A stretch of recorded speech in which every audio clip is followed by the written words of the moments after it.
Knygos anatomija. Odilės pasaka. Teksto anatomija pagal Neringą Vaitkutę. Pradžia. Sunku pasakyti, kokia buvo knygos pradžia. Ilgokai jaučiausi perdegusi, kapanojausi savigraužoje. Neužsižiebė jokia kibirkštis, neįvyko trumpasis jungimas, nuo kurios smegenys staiga imtų ir nušvistų taure kūrybos liepsna. Kas vakarą prieš užmigdama galvoje sukau ir sukau neišsipildžiusių knygų siužetus. Net ne visada nuo pradžių, kartais atskirus gabalus. Jaučiausi taip, lyg žiūrėčiau serialo ar kino filmo anonsus. Keisčiausių vaizdų sukūrėjai, įvairiausių dydžių ir formų herojai, jų dialogai, ginčai ir juokas keisdavosi lyg kaleidoskope, kol nuovargis paimdavo viršų ir aš užmigdavau. Giliai, be sapnų. Kitą vakarą vėl viskas kartodavosi. Vaizduotėje matydavau skirtingų istorijų nuotrupas, o atsisėdusi prie kompiuterio neįstengdavau suregzti nė sakinio. Neatsimenu, kas mane atvedė iki Odilės. Gerai pagalvojus galėjo būti bet kas. Feisbuke akies krašteliu pamatyta apleisto šulinio fotografija, seno medžio žievės raštai, netyčia užkabinti žvilgsniu, kadras pagautas seriale, kažkur perskaitytas ar nugirstas sakinys. Ir aš aiškiai suvokiau, noriu pasakos. Savo požemių pasaulio, kur persipynusios tarpusavyje slypi visų istorijų šaknis. Neturėjau jokio supratimo, kaip ta pasaka rutuliosis, kaip atrodys ir ką veiks jos herojai, bet reikėjo nuo ko nors pradėti, todėl atsisėdau ir parašiau pirmą skyrių. Paskui buvo antras, trečias, pamažu įsitraukiau ir supratau, kad Odilės istorijos negaliu palikti nepabaigusi. Pasiruošimas. Siužetas nebuvo sumanytas. Aš niekada nežinau, kaip baigsis mano pradėti rankraščiai. Bet žinojau, ko man reikės, todėl pradėjau skaityti pasakas. Visada jas mėgau. Net suaugusi kartais perskaitydavau visas turimas knygas vien savo malonumui. Dabar skaičiau norėdama pasisemti žinių. Gavau naudos ir iš širdies pasidžiaugiau vėl jas atradusi. Skaičiau ne vien lietuvių liaudies pasakas, kitų tautų taip pat. Veikėjai. Aš labai retai kaip herojaus prototipą naudoju ką nors esantį mano aplinkoje. Labiau mėgstu susikurti juos iš naujo. Odilė ir Vėjas išgalvoti vaikai. Nepanašus nei į mane, nei į pažįstamus mokinius, nei į mano pačios vaikus. Jei kas skaitydamas išvelgtų panašumą, jis būtų atsitiktinis. Aplink mane kasdien sukinėjasi daugybė žmonių, o žmonės turi bendrų savybių. Neišgalvota tik meilė tarp šeimos narių, kurią lyg kokią vėliavą nešuosi iš vienos knygos į kitą. Monas visai kas kita. Ilgai mąsčiau, koks jis bus, ką mokės, kaip kalbės ir kaip atrodys. Norėjau, kad būtų truputį svetimas, laukinis, bet ir prisigaudęs žmogiškų įpročių. Gudrus, kandus ir šiek tiek savanaudis. Jis taip ir neparodo savo tikrojo pavidalo, o gal ir visiškai jo neturi. Rūkas virš pelkės vaizduotėje gali virsti bet kuo. Šitam padarui ir jo dygliuotam charakteriui reikėjo kokios atsvaros, todėl rankraštyje atsirado varnas. Jo neturėjo būti, bet netyčia atsirado ir prilipo. Jis panašus į geraširdį, nuotykių išsilgusi senuką, savo norų įsipainiojusi į pavojingą istoriją ir nusprendusi nesitraukti, kol nesužinos, kuo ji baigsis. Smagiausia buvo rašyti apie milžinus. Įsivaizdavau, kokia galėtų būti jų buitis ir manieros. Paskui nusprendžiau, velniop manieras, tegul visai jų neturi. Juk ne žmonės, o žiaurūs plėšrūs padarai, medžiojantis viską, kas bent iš tolo primena mėsą. Aplinka. Rašydama aiškiai matau visas erdves, kuriuose vyksta veiksmas. Nekuriu jų tyčia, daugiau bandau žodžiais išreikšti vaizdus, kurie sukasi mano mintyse. Reikėjo samanų močios ir aš išsyk ją išvydau, nugarą nusisukusią į duris, ilgais žilais plaukais nudrykusiais ant nugaros, vilkinčią ilgą žalsvą suknę. Mačiau, kokia aplinka ją supa, lyg stovėčiau tame pačiame kambaryje, vogčioms poksodama į kasdienius pasakų būtybės ritualus. Paskui pamačiau jos trobelę. giliai girioje, apsupta milžiniškų medžių, siaurame slėnyje tarp aukštų, mišku apaugusių kalvų. Mačiau, kaip iš tolo viliojamai šviečia nedidukuose langeliuose geltoni žiburiai, temstant vis ryškesni ir vis labiau traukiantys. Net negalvojau apie tai žodžiais ar sakiniais. Nežinau, kaip pavadinti šitą būseną. Galvojimas vaizdais? Lygiai taip pat paprastai atsirado visas požemių pasaulis. Gal nuskambės siaubingai kvailai, bet rašant istoriją atrodo, kad aš ten esu, ar esu buvusi, tik truputį primiršau, kaip viskas atrodo. Kiekvienas akmuo, medis, ežeras ir objektas man atrodo realūs, ko neapčiuopiami. Įsijautus procesas vyksta savaime, tarsi smegenyse sprakteltų mokslo dar netyrinėtas mygtukas, perjungiantis iš būsenos skalbiniai ir vakarienė į būseną, o dabar rašom. Atsisėdu prie kompiuterio, mąstau apie siužeto vingius, o herojus supantis fonas savaime iškyla vaizduotėje ir stovi prieš akis, kol jį aprašau. Siužetas. Niekada neturiu iš anksto apgalvotos ir sukonstruotos istorijos. Niekada nežinau, kaip ji pasibaigs. Net neturiu herojų veiksmų plano. Pabaigiu vieną rankraščio dalį, prieš miegą apgalvoju kitą etapą, o atsisėdusi prie kompiuterio parašau visai kitaip, nei buvo sumanyta. Nei iš šio, nei iš to grįžtu į pradžią ir susimastau įdėti dar vieną epizodą, lyg trūkstamą mozaikos stikliuką, nes be jo nesižiūri. Ploną sidabro giją, tystančią nuo Odilės nugaros iki liepos šaknų. Senelį pasakojantį giminės istoriją ir ant suglamžyto popieriaus pabirusias laikrodžio detalės. Katiną, kuris pasakė laikykis. Odilę, iškilmingai parnešančią į namus senovinę skrynelę ir šio įvykio garbiai atšauktą namų areštą.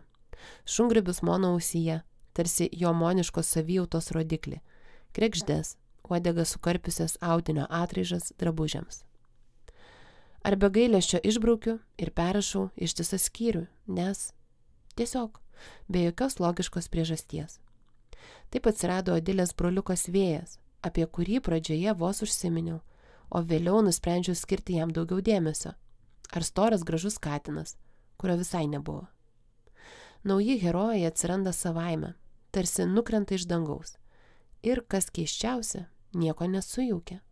Tvarkingai nugula ten, kur turi būti, ir būtent tada, kai yra reikalingi.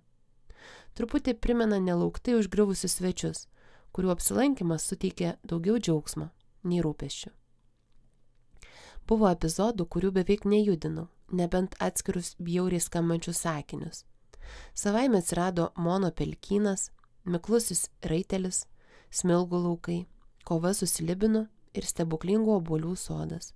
Susitikimas su milžinais ir išliko kone pradinio pavidalo. Atsižvelgiau į pirmųjų skaitytojų pastabas, truputį patobulinau šen bei ten ir patenkinta peržvelgiau rankraštį. Dabar jau bus gerai. O paskui teko ausims skaistant iš gėdos skaityti redaktorės peržiūrėtą rankraštį, atsakyti į 10 pastebėjimų ar klausimų ir taisyti, kol istorija tapo tokia, kokia yra dabar. Kūrybinis procesas. Šitą rankraštį rašiau ilgiau, ramiau ir atsargiau nei kitus, su pertraukomis skirtomis kitiems reikalams. Pavyzdžiui, paskaityti, pažiūrėti serialą, pašėlioti su draugėmis ar nudribus ant sofos kilniai patinginiauti. Po perdegimo vėl sėdusi kurti, jaučiausi lyg vaikštinėčiau plonu ledu, klaikiai bijodama įlūžti. Jau buvau po juo nugarmėjusi, žinojau, kokia tamsa ir koks stingdantis šaltis slypi gelmėje. Grįžti nesinorėjo, todėl peržiūrėjau savo darbo įpročius. Nustojau lėkti it be galvos. Lioviausi sėdėti prie kompiuterio naktimis. Nerašydavau po pamokų, nebent labai norėjosi. Kartais per savaitę parašydavau 3 sakinius. Kartais per porą dienų išpleškindavau visą skyrių. Seniai atskyriau mokytojavimą ir rašymą, dėl to problemų nebuvo. Man tai buvo ir tebėra 2 visiškai atskiri pasauliai ir kuo mažiau sąsajų jie turi, tuo geriau. Tada įmanoma pabėgti iš vieno į kitą. Intensyviausiai rašydavau per atostogas ar laisvadienius. Keldavausi anksčiau šeimyną, apsiginkluodavau deguto juodumo kava, 4 šaukšteliai maltos kavos be cukraus ir siurbčiodama rašydavau, kol įmanoma dirbti tyloje. Kai skausdavo akis ir nugara, atsistodavau nuo kompiuterio, užsimdavau įprastais kasdieniais darbais. Mamos visada turi ką veikti. Kiekvieną kūrybos seansą pradėdavau nuo jau parašyto teksto knebinėjimo, o parašiusi keliasdešimt puslapių, garsiai skaitydavau rankraštį vaikams ir vėl taisydavau pražiopsotas klaidas. Šito gėrio rasdavau visada. Buvo toks žodis, kurį parašiau visai negalvodama – pavykėtas. Man pasakė, kad tokio žodžio nėra, bet tikrai žinojau, kad esu jį girdėjusi ar perskaičiusi. Pačiai pasidarė įdomu. Kreipiausi pagalbos į visažinį Googlą ir pagaliau atkasiau šitą žodį, beveik 100-mečio senumo laikraštyje, religinėje citatoje. Žodis buvo, bet dabar jau seniai miręs, palaidotas ir nevartojamas. Paskui ilgai galvojau, kur galėjau jį pasigauti, kol suvokiau. Greičiausiai esu jį nugirdusi vaikystėje, kai močiutė mus vesdavosi į mišias Reškutėnų kaimo koplytėlę. Iliustracijų anatomija pagal Reda Tomingas. Stilius. Nenoromis turiu prisipažinti, bet šį mano stilių padiktavo priemonės. Susikūriau prieš beveik 10 metų porą teptukų Photoshopo programa. Šią techniką nutapyti mano skaitmeniniai darbai daugam patiko. Tačiau, kaip žinia, tuomet šioje programoje nebuvo lengva piešti liniją, tad teko problemą spręsti pustoniais ir šešėliais. Kuo daugiau tai piešiau, tuo geriau šią techniką įvaldžiau. Vėliau įtraukiau liniją, nupieštą pasitelkiant vektorių. Dabar liniją piešiu su Procreate, bet vis tiek dažnai darbus miksuoju su Photoshopu. Odiliai pasirinkau šią techniką, nes ji tinka atmosferai kurti, ypač tokiai, kuri vyrauja knygoje. Be to šią techniką dirbu greičiausiai. Kartais sunku nuo jos atitrūkti, nes žmonės mane sieja su tais keliais mano susikirtais teptukais. Manau, gal jau metas keistis. Veikėjai aplinka. Daugiausia knygų esu sukūrusi mažesniems skaitytojams, tad piešti mergaitę paauglę buvo reta proga.